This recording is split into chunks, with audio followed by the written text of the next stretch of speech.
Good afternoon. आज है हमारे साथ मिस्टर आर के हसीजा एंड डिस्कस करेंगे वो अपनी रिसेंट विक्ट्री इन सस्टैट Chandigarh. Thank you sir for joining us today. Sir, क्या आप हमें केस के बैकग्राउंड के बारे में समझा सकते हैं? Thank you.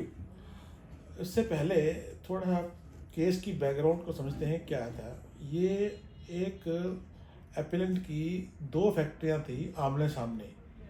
कुछ मशीनरी यूनिट ए में लगी हुई थी, कुछ मशीनरी यूनिट बी में लगी हुई थी। वो ये जो यूनिट थे, ये फैक्ट्री थी, ये काम कर रही थी पैकिंग मटेरियल बनाने के लिए। फॉर एग्जांपल फूड में जो पैकिंग मटेरियल यूज़ होता है प्लास्टिक का, या गुटखा में यूज़ होता है, पान मसाला में यूज़ होता है, या पेपर उसके अंदर यूज़ होता है। तो क्या था कि कुछ प्रोसेस वो यूनिट ए में करते थे, कुछ प्रोसेस यूनिट बी में करते थे। क्योंकि यूनिट एक सड़क से सेपरेटेड थे, तो दोनों में उन्होंने सेंट्रल एक्साइज रजिस्ट्रेशन सेपरेटली ले रखा था। अब फॉर एग्जांपल एक पेपर का रोल आता, बहुत बड़ा रोल आता था, उसको कटिंग करने के लिए यूनिट ए में मशीन थी, लेकिन उसको लेमिनेट करने के लिए, फर्दर प्रोसेस करने के लिए यूनिट बी में मशीन थी।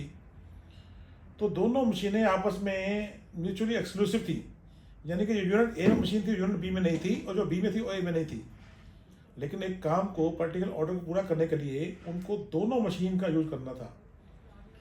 तो जैसा उनको लोकली बताया गया कि जो कटिंग करते थे, एग्जाम्पल एक बड़ा रोल आता था पेपर का, उसको खाली स्लिट करना था बीच में साइज के हिसाब से। एक पर्टिकुलर साइज की रिक्वायरमेंट थी पान मसाला, गुटखा या पैकिंग मटेरियल के लिए, उसको कट करने के लिए उनको स्लिटिंग मशीन थी। तो पेपर को स्लिट कर करके वो दूसरे यूनिट में भेजते थे ताकि फर्दर प्रोसेस लेमिनेशन कर सके। अब सवाल ये था कि एक यूनिट से पेपर को स्लिट करके भेजना है दूसरे यूनिट को, तो उनको शायद लोकली एडवाइस किया गया कि आप इसके ऊपर एक्साइज ड्यूटी पे कर दीजिए। उन्होंने क्या किया कि since it was same entity, तो उस टाइम ये रूल था कि कॉस्ट ऑफ मैन्युफैक्चर प्लस 10% के ऊपर एक्साइज ड्यूटी पे कर दो। तो उन्होंने क्या किया, कॉस्टिंग करके उसकी स्लिट रोल की, उसके ऊपर 10% कॉस्ट ऐड करके एक्साइज ड्यूटी पे करके यूनिट 2 को भेज दिया।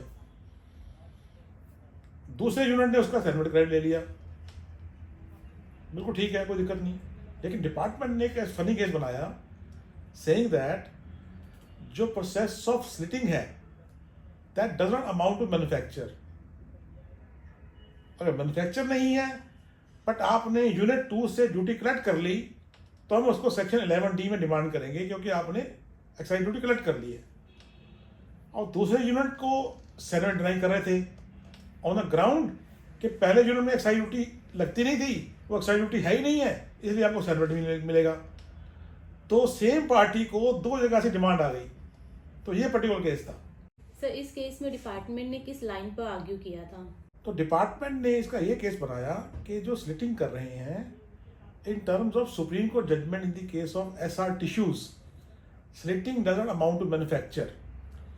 तो मैन्युफैक्चर नहीं है तो आपको एक्साइज ड्यूटी इस पर लगती नहीं है। तो एक्साइज ड्यूटी लगती नहीं है, लेकिन आपने यूनिट 2 से कलेक्ट कर ली है तो आपको इसकी ड्यूटी देनी पड़ेगी। सवाल ये था कि एक यूनिट ने एक्साइज ड्यूटी पे कर दी, क्या दूसरे यूनिट को उसका सर्टिफिकेट मिलेगा नहीं मिलेगा? तो डिपार्टमेंट दूसरे यूनिट को सर्टिफिकेट डिनाई कर रहा ऑन द ग्राउंड कि पहले यूनिट की जो एक्साइज ड्यूटी है ही नहीं, वो this is not excise duty but collect कर ली। तो दोनों तरफ से डिमांड आ गई। तो इस इशू को कैसे आपने टैकल किया और अपने आर्ग्यूमेंट्स को कैसे काउंटर किया? हमने इस केस को कई तरह से आर्गू किया कि देखिए, ये एक हमारी कंपल्शन थी बिजनेस की, बिकॉज ऑफ द मशीनरी जो अवेलेबल थी यूनिट 1 में, यूनिट 2 में। अगर एक जगह यूनिट में होती तो कोई दिक्कत नहीं थी। हमने ये आर्गू किया कि देखिए, स्लिटिंग कटिंग जो है, अगर एक्साइज ड्यूटी पे कर दी है तो दूसरे यूनिट को आप सर्विस डिनाई नहीं कर सकते, क्योंकि हम जो स्लिटिंग कटिंग कर रहे हैं ये हमारी बिजनेस कंपल्शन है, कस्टमर की रिक्वायरमेंट के हिसाब से इसको हम कटिंग करते हैं। हम ये बोलते थे कि देखिए, हर एक केस के अंदर, हर एक प्रोसेस के अंदर वैल्यू एडिशन होता है, बिना कटिंग के दूसरा यूनिट काम नहीं कर सकता। सेकेंडली, मैन्युफैक्चर की डेफिनेशन को भी हमने आर्गू किया था कि मैन्युफैक्चर की डेफिनेशन जो है सेक्शन 2F3 के अंदर, that is an inclusive definition. Inclusive definition वो होती है कि मैन्युफैक्चर का बड़ा मीनिंग होता है, big meaning, wide meaning. Any process that amount to manufacture should be in the different product emerging as in the name, character and use. उसके अलावा there are 3 more conditions were there that the process should be incidental or ancillary to the completion of manufactured product. अब देखा जाए paper अपने आप में already product है, already manufacture product है, but slitting and cutting is also a process ancillary to the completion of manufacture product. तो हमने इस पर आर्ग्यू किया और इस बेस पे हमने बोला कि एक्साइज ड्यूटी हमने सही पे की है और इसका स्टैंडर्ड हमें दूसरे यूनिट में मिलना चाहिए. सर हमें पता है कि आर्ग्यूमेंट सक्सेसफुल होंगे बिकॉज डिसीजन अपेलेंट्स के फेवर में है, पर फिर भी सर क्या आप हमें बता सकते हैं कि ट्रिब्यूनल ने क्या होल्ड किया था? तो हमने आर्ग्यू किया कि देखिए एक जजमेंट है क्रिएटिव एंटरप्राइजेस की जिसमें ये लिखा गया है कि डिपार्टमेंट ने पहले यूनिट से ड्यूटी कलेक्ट कर ली. जब ड्यूटी कलेक्ट कर ली तो at the same time you can not deny the settlement credit also. एक तरफ से ड्यूटी कलेक्ट कर ली, एक तरफ सेटलमेंट डिनाई कर रहे हैं, तो ये दोनों चीज़ें पॉसिबल नहीं हो सकती.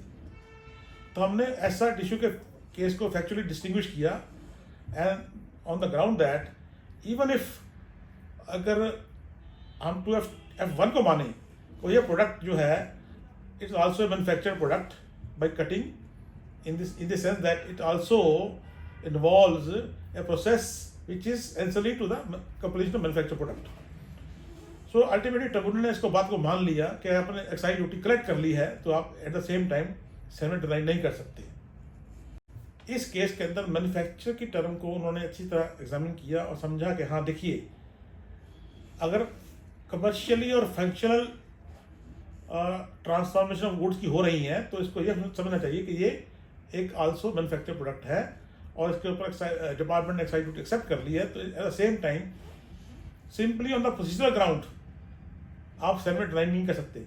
हमने एक आर्गूमेंट वो भी लिया था कि मैं अगर इसको चाहता तो यूनिट 2 को जॉब वर्क पे भेज सकता था, कोई दिक्कत नहीं थी.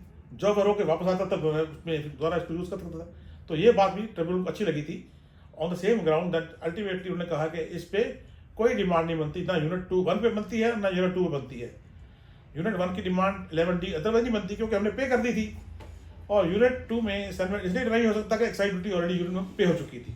तो मेरे हिसाब से डिपार्टमेंट ये केस बहुत अच्छा केस है जो अफर्म करता है कि मैन्युफैक्चर और सेटलमेंट कंसेप्ट को. लुकिंग अहेड आपके क्या रिकमेंडेशन होंगे टू बिजनेसेस जिन्हें सिमिलर इश्यूज आ रहे हैं? ठीक है, ऑल्दो एक्साइज ड्यूटी का कंसेप्ट खत्म हो चुका है बिकॉज GST लॉ आ चुका है, manufacture is no more relevant now. But any case the crux of the matter is that अगर आपके पास प्रॉपर रिकॉर्ड मेंटेन्ड हैं दोनों तरफ से, यूनिट 1 में भी यूनिट 2 में भी, प्रोडक्शन के मैन्युफैक्चर के, तो ये जो प्रोडक्शन के रिकॉर्ड है मैन्युफैक्चर के रिकॉर्ड है कहीं ना कहीं आपको प्रॉपरली बाद में काम आएंगे, चाहे GST में हो चाहे कहीं भी हो. तो बेटर यही है कि आप प्रॉपर रिकॉर्ड मेंटेन करें मैन्युफैक्चर के और प्रोसेस के, ईच प्रोसेस को डिटेल में कितना माल बना, कितना वेस्ट हुआ. अगर आप प्रॉपर रिकॉर्ड मेंटेन करेंगे तो आपको ये फायदा होगा. Thank you. Thank you sir for sharing your time with us. अगर किसी को कोई भी डाउट्स हैं तो कमेंट बॉक्स पर पूछ सकते हैं, हम जल्दी से जल्दी जवाब देने की कोशिश करेंगे. Thank you.